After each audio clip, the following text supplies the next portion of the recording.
माइतीको इज्जत थाहा छ तँलाई कालेर राखेको ल सुन्नु ल हैन त्यसमा त आएम सरी ल तराडीको छोरी रन्टीको बान भालु नि ल अनि त्यस्तो भने त तपाईले आमालाई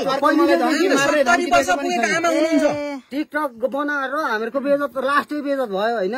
त्यही भएर हामी सेटल भयो खासमा चाहिँ टिकटकले नै हो हामी ठिकै छ सेटल यो बोका कुदाउने यो बोको 1000 जना केटीलाई केटीलाई हामीसँग प्रमाणित छ हिजो त बोका कति जना छ रन्टीको छोरी ल मेरो लाडको प्रमाण राख ल सुन्नु अरु प्रमाण के दिउँ तलाई त होटलमा बसेर मजमस्ती गरेर अर्का फ्यामिली घर तसनस गर्ने कहिले बसेको होटलमा चाहिँ यो को हो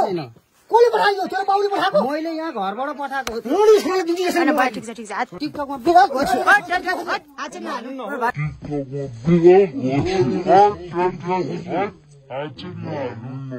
आज तपाईले उहाँको अर्काको बुढी ल्याएको हो त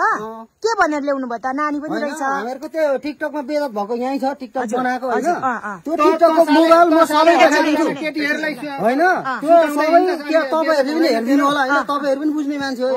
हैन बुझ्ने मान्छे किन अर्काको बुढी हैन हामीहरुको बेइज्जतै भएर लास्टमा सनै नसक्ने भएर उठाएको हो हैन हो कि न भन त म छोड्दिन कुसँग बस्ने बस्छु म यति गरेपछि म किन जान्छु मलाई